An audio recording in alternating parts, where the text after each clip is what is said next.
हैं, खान सर भी हैं, यहाँ के पूर्व डीएम नवल किशोर चौधरी जी हैं और पूर्व एसडीएम साहब हैं, कई सारे पत्रकार बंधु भी हैं। देखिए शिक्षक हैं हम, और शिक्षक लोगों से मिलना बहुत अच्छा है। खान सर से भी बहुत कुछ सीखने को मिलता है। वो एक ऐसे व्यक्तित्व हैं, उन्होंने भी मिडिल क्लास फैमिली के लोगों को पढ़ाने के लिए बहुत बड़ा वर्क किया। अभी हम मॉडर्न ज्ञान लोक कंपटीशन स्कूल में मौजूद हैं और ये भोरे में पड़ता है और यहाँ पर आज इस स्कूल का उद्घाटन हुआ। और सर आपको बहुत बहुत स्वागत है। सबसे पहले तो आपके सभी व्यूअर्स को मेरे पूरे विद्यालय परिवार की तरफ से ढेर सारी शुभकामनाएं, जो आप इस न्यूज़ को लोगों तक पहुंचाने का काम कर रहे हैं। आप कहा जाए तो देश के चौथे स्तंभ हैं पत्रकार बंधु, चाहे वो इलेक्ट्रॉनिक्स मीडिया के बंधु हों, चाहे प्रिंट मीडिया के बंधु हों, और आपने इस शैक्षणिक कार्यक्रम को दिखाया।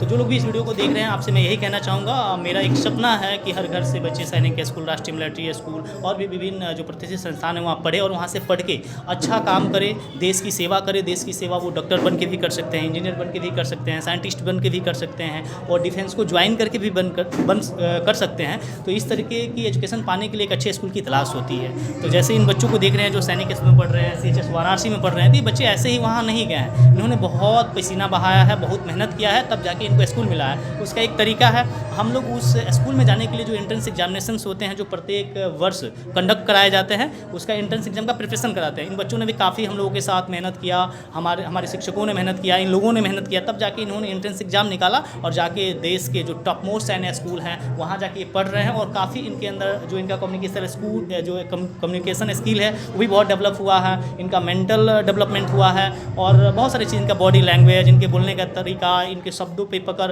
और बहुत सारा वर्ड इनके माइंड में है डिफरेंट टॉपिक पे। जैसे कमरान बहुत सारी चीज़ों के बारे में बता रहा था कि मुझे आगे चल के रिसर्च करना है, किस बारे में रिसर्च करना है, वो सारा चीज़ बहुत ब्रीफली आप लोगों को बताया। तो ये बच्चे इतने छोटे एज में रिसर्च करने की सोचते हैं। अभी ये इसरो वगैरह भी गया था, वहाँ भी इंटरनेशनल जो साइंटिस्ट हैं उनसे भी मिला था, नेशनल साइंटिस्ट थे, और चंद्रयान 3 जिस लॉन्च पैड से लॉन्च हुआ था, उस लॉन्च पैड तक जाके वैज्ञानिकों से इन्होंने बहुत सारी चीज़ें शेयर की, उनसे सीखा। तो ऐसे अगर आप एजुकेशन पाना चाहते हैं तो आइए, हम आपके सपनों का स्कूल जो है आपके बच्चों का भविष्य जरूर संवारेंगे। हम देखे हैं कि केरल में जितना साक्षरता है उतना समझिए कि अभी हमारे जो कि मतलब कि इधर क्षेत्र में नहीं है। क्या वजह हो सकता है? देखिए, सबसे पहली चीज़ की संसाधनों का, रिसोर्सेज जो है, जैसे कमरान बहुत चीज़ों को ब्रीफ कर रहा था, उसको बस ध्यान से सुनने की आवश्यकता थी। बच्चे इतना डेप्थ तक सोच पा रहे थे। आज हम लोग भी बहुत विचलित थे कि वाकई हमने हीरे को तराशा है, और बहुत सारे टॉपिक पे लोगों का ध्यान आकर्षित ये करा रहा था। तो रिसोर्सेज की कमी थी, लेकिन वही सैनिक स्कूल क्या है, वहाँ पे आपको हर रिसोर्सेज मिलते हैं। तो वहाँ जाने के लिए कुछ चंद लोग जा पाते हैं, जैसे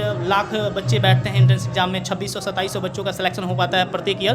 तो आप भी उस जो रिसोर्सेज हैं उसको पाने के लिए एग्जाम कंप्लीट करें तो वहाँ जाएंगे। बाकी ये बच्चे जब कह रहे हैं कि हम रिसर्च करेंगे, जो हमारे यहाँ चीज़ों की कमी है उसको हम फुलफिल करेंगे, जब ये साइंटिस्ट बनेंगे तो रिसोर्सेज जो हैं उसको डेवलप करेंगे। सर, शुरू में हम बात किए कि आजकल स्कूल दो तरीका से खोलते हैं, एक पैसा कमाने के लिए और एक शिक्षा प्रदान करने के लिए। तो आप किस तरह से मतलब कि खोले हैं, क्या सोच कर? मेरा मोटो वो पैसा कमाना नहीं है। मैंने आपसे पहले वीडियो में बोला है आपको कि 5 बच्चों को मैं प्रत्येक वर्ष अडॉप्ट करूंगा। 5 ऐसे छात्र को मैंने अडॉप्ट करूंगा, गरीब छात्रों को जिनकी आर्थिक स्थिति सही नहीं है, और उन बच्चों को पढ़ा के सैनिक स्कूल, RMS, बहुत सारे विभिन्न स्कूल में भेजूंगा। वो मेरा एक प्रयास रहेगा, मेरे टीम का वर्क रहेगा। तो जैसे ऐसे सब लोग थोड़ा थोड़ा मेहनत करेंगे, जो भी शिक्षण संचालक हैं, तो बहुत अच्छा काम कर पाएंगे। हम लोग शिक्षा दान करें, वो बच्चे जब बेहतर करेंगे और बड़ा बन पाएंगे ना, तो बहुत सारे लोगों को वो बेहतर कर पाएंगे। सर, एक लास्ट आपसे सवाल, बाकी बच्चों से बात करेंगे। आप खान सर का फोटो आपके जो कि तस्वीर में देख रहे हैं, आपके बैनर पर देख रहे हैं, और आप मिले हैं, तो खान सर से मिलकर आपको क्या लगा, कैसे शिक्षा देना चाहिए? बहुत अच्छे व्यक्ति हैं। आप देखते हैं कि 200 रुपये फी में वो पढ़ाते हैं, तो हम भी उनसे इंस्पायर होते हैं। और वैसे लोगों से मिलकर शिक्षा संबंधी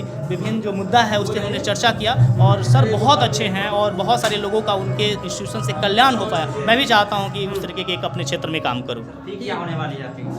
फ़ी देखिए बहुत नॉमिनल फ़ी है, जो फ़ी है 800 रुपये और 1200 रुपये। और 800 में अब सुबह 7 बजे से पढ़ाई होता है और शाम को 3 बजे तक पढ़ाई होता है। अब आप कोई मजदूरी करता है व्यक्ति, समझिए, अगर उसकी एक दिन की 400 रुपये दहाड़ी है मिनिमम, जो ग्रामीण इलाकों में आप देख पा रहे होंगे, तो यदि वो 2 दिन की अपनी सैलरी बचा लेता है तो अपने बच्चों के अच्छे भविष्य के लिए उस पैसे